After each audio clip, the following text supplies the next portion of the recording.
Welcome back to the Tour Daily Podcast, everybody. I'm Kelly Fretz. We're in Rennes, a little ways down the road from the Mûr-de-Bretagne, where Stage 7 finished off today, where we got to watch Tadej Pogačar fly by us in a very small select group. It was a good, exciting finale. It had what is very likely going to be the podium at this Tour de France altogether at the end there. Welcome, Jonny Long. It's good to have you back. Hello, another day. And a massive first-time welcome for this Tour de France to Iain Treloar, back on the pod here from Norway. Yeah. Flew in today, trained in today, and you're on the tour now. It's been a long day, but a good day, and I'm here.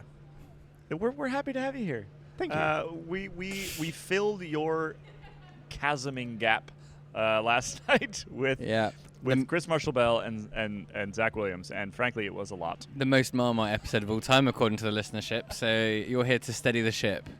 Well, I'll turn that Marmite into Vegemite. Perfect. Is that better or worse? I don't really... It's more Australian. Ah, okay. Cool. As long as we don't talk across each other, I think we'll get away with it. Well, Jonny, I'm glad that you said that. And over back to you. All right, fellas, we got a fair amount to get through today. It was a good finale. It was a fun finale. Mm-hmm. The big question coming into today's stage was whether the breakaway would be allowed to go. I think it was very obvious quite early on that was not going to be the case. So we had essentially a doomed breakaway for the entirety of the day. That doomed breakaway contained such fun names as Geraint Thomas, which I'm trying to remember the last time Geraint Thomas was at a breakaway at the Tour de France. Don't know. Couldn't tell you. Yeah, I'm sure he has been, but I could not tell you in the brief amount of time we had to research that in just ahead of the recording here. Mm-hmm. But yeah, he spent the day out in front. He seems to be enjoying his final Tour de France, but that wasn't really the story of the day. The story of the day was the fact that coming up the Mûr the second time, at least for a little while, we had what is very likely going to be the podium at this Tour de France all riding together. We had Pogačar, we had Vingegaard, and we had Remco Evenepoel. Now, it did sort of come back together at the top where the Mûr levels out a little bit, but nonetheless, I think those three have proven over and over again here that they are the strongest in this race, and we saw it on the Mûr. It was basically like a I don't know, low-consequence GC day, basically. It was like we had a little bit of a GC action at the end. Usually, this is the thing, right, is that Tadej Pogačar wants to win stages. He wants bonus points, right? He wants to build his separation slowly, which means we don't get two races in a race anymore, because Pogačar has such a good team that they can control the break for a lot of the day with the help of Alpecin. Matthew Van der Poel's his buddy. I'm sure there are, and yeah, he's the yellow jersey, but I'm sure it's easy to come to an accord between those two squads. And it means that when Pogačar wants to win a stage, he can, because he's good enough to beat his rivals, and then his team's good enough to control the race as they please. Yeah, and I think there was some question as to whether he would try to go early or something today. I think he was really just after the stage win, which brings up something that, Jonny, you and I, as we were driving back toward Rennes, the reason why we're here is because, Iain, this is where you got your train into. You're welcome. It's a little ways away from where the finish line was, so we had a fair amount of time to chat. Yep. And we were talking about legacy, and we're talking about the fact that we both think Tadej Pogačar is more clued into legacy than he maybe lets on. That the sort of happy-go-lucky little dude that likes memes and playing on the internet, he's a little bit more tuned into and tapped into, can I beat Cavs 35? Yeah. For example, than maybe people think he is. Well, he likes to make a big deal, and fans help with this, where it's I'm only doing this for fun, it must be fun, it's all a game, where it's not really, because he enjoys his dominance. And part of that is winning the overall at the Tour de France, but as part of having to beat Vingegaard, he's also picked up a fair number of stages. Today was his 19th stage victory. He's 26 years old, I think turning 27 later in the year. But he's got plenty of time to get 16 more. I mean, he's on track already. He's won 2 stages in 7 days. So he's on track mathematically to match his 6 stage wins of last year. Whether that happens or not, we'll see. You can see it happening. Today, I think the Mûr-de-Bretagne was a bucket list item for him. It's one of those victories you want to have at the end of your career. I reckon Mont Ventoux is another one. where you never know Dan how... Martin in 2018. Sorry? Dan Martin. Nice. I just came back to me. You remembered it. I think that was in a conversation that wasn't on this thing. Oh, but it's yeah. good to know that you remembered 2018 Dan Martin. But yes, I think Mont Ventoux is another one which he will look at. When that would maybe traditionally, if the GC's looking at it, it would be a breakaway winner. I think that will be one that he will make sure, within a shadow of a doubt, that he's at least got a chance of winning. He could win more than 6 this race. Easily. Like, he's won 2 already. You talked about sort of in the first 7 days. Yeah. If you extrapolate out. But, like, the first 7 days, yeah, they've kind of... A bunch of them have suited him, but not sort of as perfectly as, like, the Pyrenees do. Well, and this is what you were pointing out, which is a good point, was that the reason why Mark Cavendish managed to reach number 35 was because you'd have an opening week of all flat. So you could easily have, like, 3 or 4 in the first week, and then you just have to add a couple more. So then that's how you build your tally. Whereas Pogačar, you now have these really, punchy opening weeks that are entertaining from the off, where Pogačar can win that. He might win a time trial, and then he might win a couple mountain stages. So it's the new sort of sprinter's gauntlet, where if you want to win, it's there. And he said himself that in the Unchained recent series that his job is to win. Like, that's what he's paid. And he's paid a lot of money to do it. Yeah. And so he doesn't really care what other people think. If he can win, there's a bunch of other very highly paid guys to race for him. So why not? He does kind of owe it to himself, to his team, to his fans. To the Emirates. To the Emirati. Indeed. When Cav got his 35th and beat that record, I think the general consensus among the punditry was that it wasn't going to be broken for a very long time. Now, granted, just the amount of time it would take to get to 35, you're basically guaranteed at least like half a decade. But I think that the general idea was there's nobody currently in the peloton who could do this, and we kind of joked at that time about Pogačar giving it a go. I think after this tour, particularly if he comes out of this tour with 4, 5, 6, 7 stage wins, which is very possible. In fact, I would say likely. I think that's a genuine conversation, right? Because then he's at 24, 25. Like the 20s, then the questions might start getting asked. Yeah. We're just trying to be first to it. And he's precisely the type of rider who is going to be able to do that now, right? Yeah. Like, the other thing we were saying in the car is that actually a sprinter could never get to 35 again. Probably because not. Never. Because unless we go back to 7 sprint stages. That's the thing, is unless Thierry Gouvenou like retires and somebody new shows up to design Tour de France race routes and puts 7, 8 sprint stages in like they used to. We get loads of interesting sprinters out there, but we probably not. So the sprinters are never going to get there. Like Philipsen will never get there. I'm trying not to sneeze. Sorry, I'm trying not to sneeze. No, it's true. Bless you. Thank you. Look at the sun. The sun is gone. The thing, we bring up the Emirati and how Tadej Pogačar will probably do all of the 35 or 36 for the Emirati. At least he didn't have to sign a blood pact with Alexander Vinokourov, notoriously not dodgy man. So it's good that at least Pogačar is maybe righting a wrong of history. Similarly with Eddie Merckx, who has also had his shadowy corners. So I'm we're really not sure whether like Astana or UAE is like. I'm kind of. We got 6 1/2 dozen of the others kind of situation going on. Here's a question. Chris and Zach tried to get into some geopolitics or just politics last night on the podcast, which was not a good time, Ian, I can tell you that. Made me very anxious. Today I was at the UAE bus afterwards, and Mauro Giannetti was muttering magic spells under his breath, and we were all listening and taking notes. But then a man came up trying to hold a sign in his face, a Free Palestine sort of sign, and like being like Free Palestine, Free Palestine. And the last time I checked, I think the UAE are very much on the Palestinian side in all this. I don't want to put you on the spot if you just landed, but maybe someone can correct me because I would like to learn more. Hey Ian, could you give us a quick rundown on the that whole thing and on Israel Palestine? But no, I swear that is okay. At least at the Tour de France, the bus. Maybe he was looking for support. He's looking for like, hey, we're on the same side. Is on board. No, I is don't he know. looking for Giannetti to be on board? I guess so. But also, you'd feel like if you are behaving like that, just going outside the Israel bus, maybe. Maybe the assault rifles of the policeman guarding it was slightly too large. Yeah, there's a lot of those outside the Israel bus. Anyway, more racing stuff, more less racing geopolitics. I can get a T-shirt with that one, maybe. There were a number of nasty crashes. Yeah. Actually, one nasty crash. 6, 7K to go, 6.5K to go, something like that. Took down a number of important riders. Took down Almeida from UAE, which is a big blow for Pogačar, although I swear he doesn't actually need a team here. I don't think it's necessarily relevant to him. More sadly, I think, for particularly our Aussie listeners out there, Jack Haig crashed out. Not exactly sure what the injuries were on Jack yet. We shot him a note, but he's probably still getting checked out. Maybe he hit his head and not looking at his phone. Not entirely sure. But it looked like a painful one. Looked like a nasty one. Santi Bueno was also it's like Trago. Sorry. What was that? Where did that come from? That's a soccer player. That just popped into my head for some reason. Santiago Buitrago also went down really, really hard. Ripped up his kit all over the place. Looked nasty.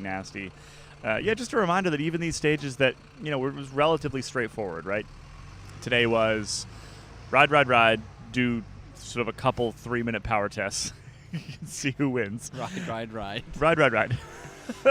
It's still like super dangerous, right? It was just sort of an innocuous bit of road, and we lost some at least one great rider out of the Tour de France. And Almeida being gone is genuinely, I'm not going to say it's a problem, but we don't know.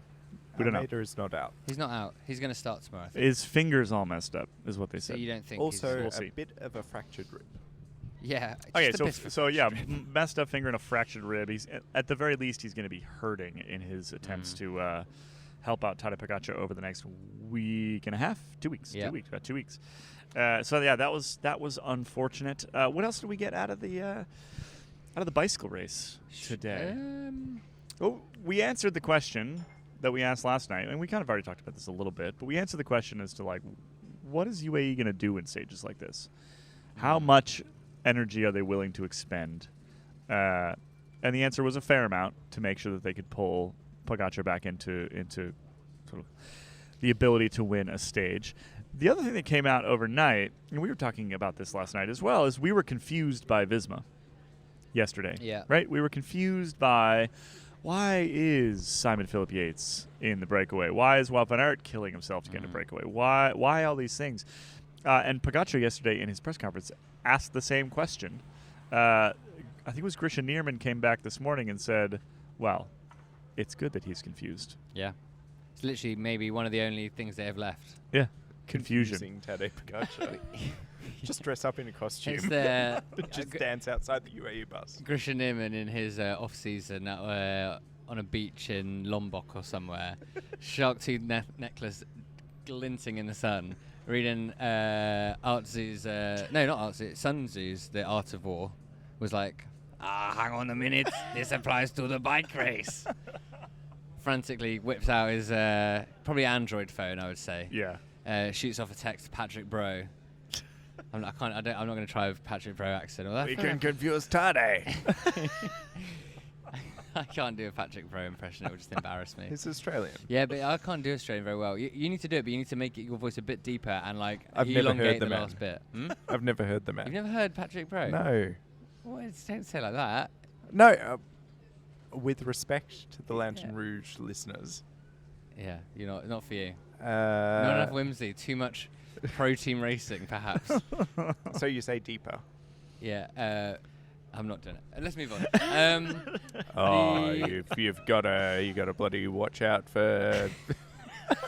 I'll show you a voice, then you can be Patrick Bro in future conversations between Grisha Nierman and Patrick Bro. That should be maybe that's a new recurring segment we could. Yeah, Johnny, you be Grisha. And then Patrick Bro. Perfect. Could you do a Benji Nelson maybe? I could do a Benji Nelson. Yeah, Great. a bit Belgian. Yeah. Yeah. Yeah. Oh yeah. Other you things. do the face. What face? I think we should get you to start doing faces for the YouTube thumbnails, Ian. We're gonna be in their black book if we keep going on this, and we don't deserve it. No. No. They seem like nice boys. They're nice boys. They're lovely nice boys. We have a corrections corner. We have a mile stop. We have a. Before that, a couple other things from today, as soon as you asked. Mate Mahore, basically, the finish of the Mûr-de-Bretagne. We've had to watch a lot of today's bike race on catch up on our phones because the press room 7K. A lot of this is superfluous to everyone else who joins the France. Press room 7K from the finish. We managed to get kind of 2K from the finish. Watch the bike race, which you heard. That was fun. actually a quick corrections corner. When I said they're going so fast in the bit you heard, turns out what we couldn't see, there was a massive downhill before the uphill bit that we saw. That's why they were going that fast, because it did seem a bit too fast. But then the buses were on this very short road. All the fans, after watching the race go past, just flood the area. We managed to quickly sneak out and join the evac with the teams and whatever, like embedded within the quick step sort of. We were so impressed with ourselves. So impressed with ourselves. There was a very, very lovely looking old man who didn't have any stickers or anything, wasn't involved in the race, just plonked himself right in the middle. Everyone's kind of shouting at him. We eventually get around him, and he was smiling from ear to ear. He was having the best day of his life, just being an utter nuisance to everyone else. Driving his 30-year-old sort of hatchback down the middle of the team buses. 30-year-old wife for a second. I didn't think she was that young. But then, because there was so much chaos and there were riders still coming through, so you had riders like wiggling around, but Matej Mohoric at one point came past and let out the biggest yawn I've ever seen. And I don't think I've ever seen a rider yawn after a bike race. So obviously they're tired, but it's not like a yawn tired. It's more of a exhausted tired. Yeah. You know what I mean? Like, you're surely too amped up from the thrills. He was not. And he was just there like huge yawn. It was ridiculous. Yeah, it was very funny. Well, I'm just happy that you got here in a timely fashion, because otherwise you'd have been on your third Vietnamese meal of the day after managing to frequent 2 Vietnamese restaurants in the space of 4 hours in Paris, which I don't think is a record that we've beaten anytime soon. No, and nor should you. Tadej Pogačar could never. But I was expecting an arrival time for you guys in Rennes of 10 o'clock, which would have been a very long day for me. We have a Mayo Saturday. Are we done with the bike race? Because here's the thing. Today was a dear listeners. It's a cool finish. The Mûr-de-Bretagne is really cool. I like it. It's a good test of you can't hide. There's no hiding, right? I think we saw that with Van der Poel. Van der Poel's won on this exact finish before, but he was really tired from yesterday. He couldn't do it. When they accelerated up the second time, it was just he was toast. Maybe it was the first time even. Anyway. Totally toast.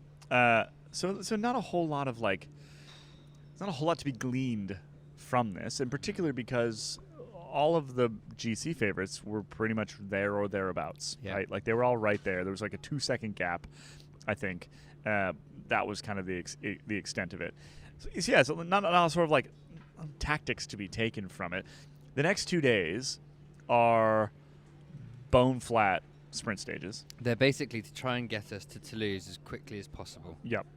And then Monday, so Saturday, Sunday, bone flat sprint stages. Monday, super fun stage and kind of a legit GC stage. Yeah. Sorry. That's okay. Legit GC stage on Monday. We'll find some stuff out. There's some Cat 2s. There's some real climbing, right? We haven't climbed for more than 5 minutes at a time yet this race. Yes, we've had some really hard stages. Yes, we've had stages where they climb, 3,000-4,000 plus meters in 200K, but it still hasn't been the same as you sit and climb for half an hour or something like that. So I think we are going to find out some things on Monday. The next 2 days, big sprint stages. I think that we can talk a little bit later in the show about. With Philipsen out, I think the sprints are wide open. Not only from a who's the fastest standpoint, but which teams are going to go all in, right? Is Van der Poel going to lay himself on the line like he normally does for Caden Groves, like he would for Jasper Philipsen? I don't know the answer to that question. I would hope so. I think he probably will, but that would change the dynamic entirely if Alpecin de Koning is not at the front of those sprint stages. So we got a fair amount to look at for the next couple days. Yeah. But I think that we come out of today with not a whole lot more information about the bike race than we came into today with. Which is fine. But I think that's why we'll sort of cut the tactical chat off there. The one other thing is that we talked about Almeida not abandoning, being hurt for your 80 members. Remco Evenepoel has actually had an abandon in Matteo Cataneo, who's one of his proper domestiques. Also one of the riders that Remco's apparently taken over with him to Red Bull Bora. Which is the update on that is what is so Dan Benson put it at 80%. 70 to 80%. 70 like a weather report. Yeah. Yep. 80% chance of Remco to Bora. Yeah. And the Belgians are all still talking about it, but just amongst themselves. Yeah, but they just won't post any stories about it. No. Why would you? We put a story up because we're sure. We're pretty Cowards. sure. We're pretty sure. The same. Well, it's not that it's not that we're sure it's going to happen. We are 100% sure they are trying to make it happen. Yeah. There's a difference between those two things, and that's essentially what Benson is saying. Is like it's in the works, but there's a 20% chance of snow showers, and so therefore, legal snow showers. In which case, it just wouldn't happen. Yep. I think we should get into some of our recurring segments. You mean the fun bit of the podcast? The fun bit of the podcast. Let's just call it what it is. Look, Roglic is saying he doesn't give a flying fuck. I'm going to call the second segment of the podcast the fun bit.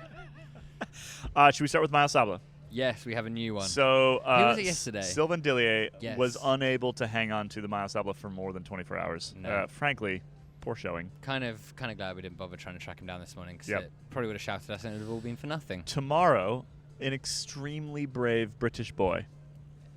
Officially the bravest. The bravest. According to the British National Road Championships, if that's a measure of bravest. I think it probably is. Yeah. Yeah. Sam Watson. I'm not going to say anything about some of the helmets I've seen him wear because I might try and talk to him tomorrow morning. And you never know who's out there listening or clipping. We might try and corral him. We're going to have to do it in the mix zone, I think. Because anytime I approach the bus, I sort of get a look that I imagine a dog inside a house might give a postman. Whenever I sort of drift in its... Is that the press officer? Yes.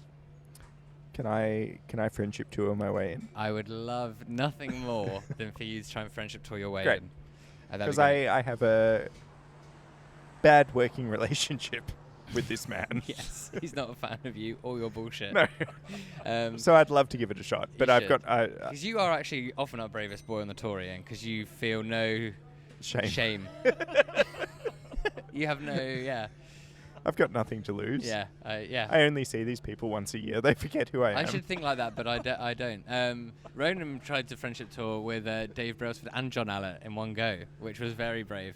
Didn't quite work out. Either of them, so. No, they are not pals. You haven't heard this. Ronan went up to like, "Hi, Ronan McLaughlin from Escape Collective," as you would, just to introduce yourself, so you're not like a random psycho about to lick their face. Dave Brailsford just like, I don't know what that is. And it's like, no, of course you don't. It's great. He definitely does, by the way. I don't know. He definitely does.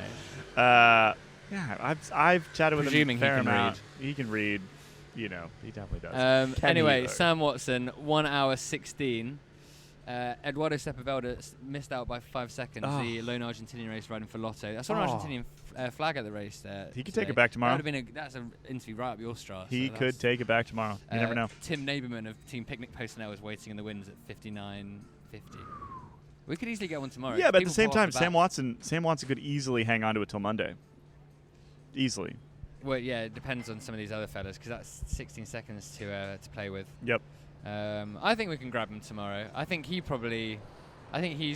foolish enough to turn around and come away. I'm waiting for the day where we get one of these younger riders who has maybe not been at the Tour de France the last couple of years because the Miles Sabla's now existed for 6-7 years. Yeah. We started this in 2018 or something with Rupert. And so just find a 13-year-old that's having a brat summer in France. No, I'm just saying at some point we're gonna run into, because they're all bike nerds who has listened to the podcast and then comes over prior to being a professional and is like, I know exactly what you're talking about. You want somebody to self-announce themselves as the Mayo Sabla yes. to you before you've told them that they are. Yes, 100%.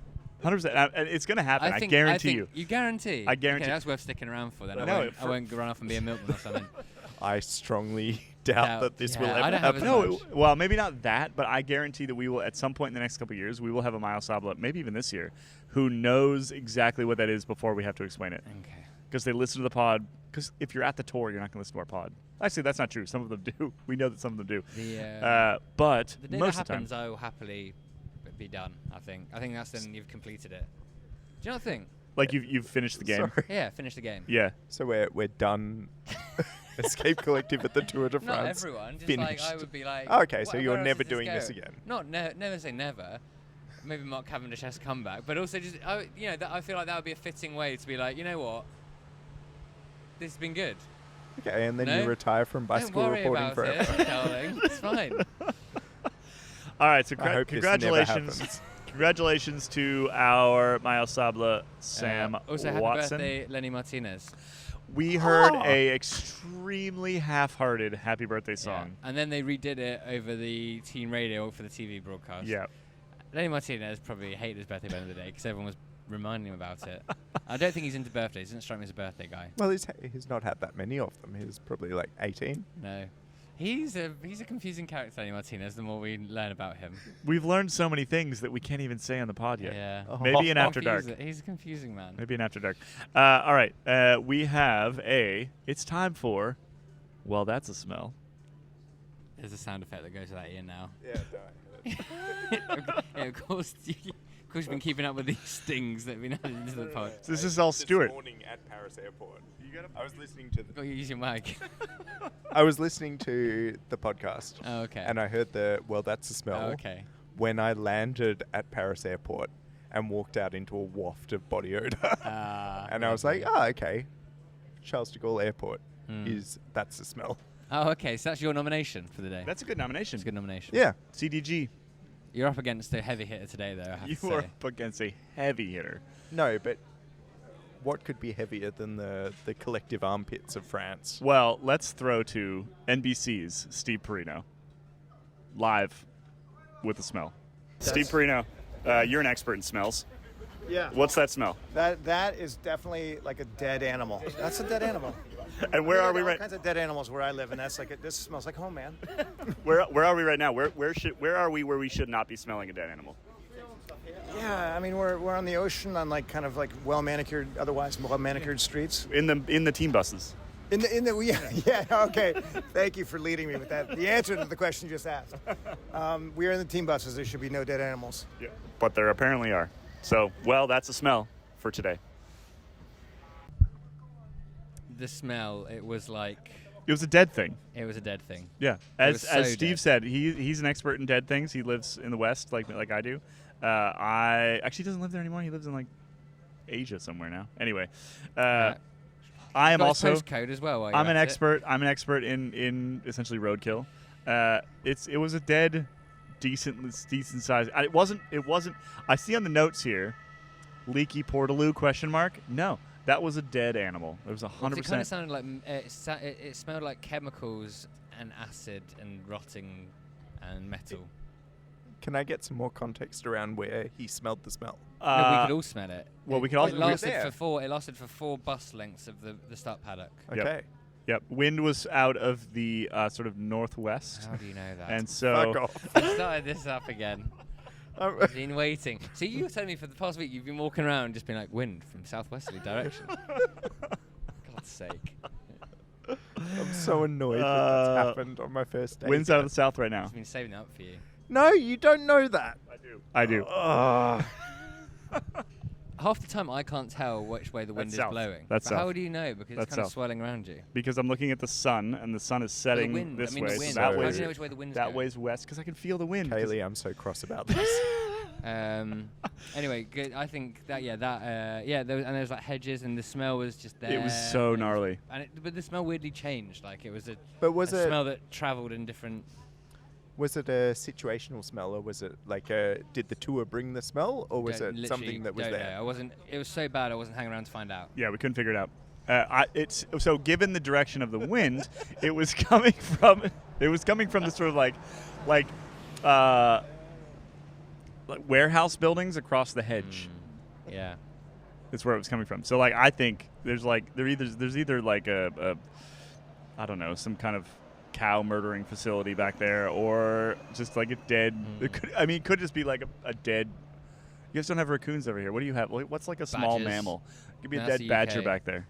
What do they have here? I don't know what they have. The thing is, we are on the Could I just coast. not cross the channel? We were in that man. we were in St. Malo, right? We were on the Yeah. coast, and it wasn't fishy. It wasn't fishy dead. Not really. No. Anyway, I'm excited to get my nose stuck into this. Yeah. Got a double corrections corner. double sent in. corrections corner. Did you hear about the whole is that the UK that we're looking at debacle? I heard you get cross. Yes, because it was infuriating. And he looked at me like I was an idiot. Yeah. Anyway, so established wasn't the UK, was still France. Okay. got I still don't know if I believe it. an So, extra correction. do you have a correction on the correction? Yeah. It was no, the UK. No. It's a double correction from the initial discussion that took place where it's like people say that they swim the channel. Doesn't seem that impressive. And turns out it didn't look that impressive because it was Le Havre that's still in... It's only was like France. a kilometre or two. Oh, no. Wait, anyway. Yeah. Just ducking across a bay. Yeah. It's ridiculous. Anyway, Cycling Spy got in touch. So it turns out, Ooh la la. expert in cycling tech and the English Channel, they say, to be fair, the distance between Lyon-sur-Mer and Le Havre is only a kilometre or two shorter than Calais and Dover, so it basically would be swimming the channel. The normal English Channel swim is only 900 metres longer than Lyon-sur-Mer to Le Havre. So... But So what s- of the currents, Johnny? So yeah. the correction is actually it's still easy to swim the channel and yeah. So I was doubly right, whereas Yep. you guys were saying, no, it's difficult. I couldn't. Couldn't what, swim? No.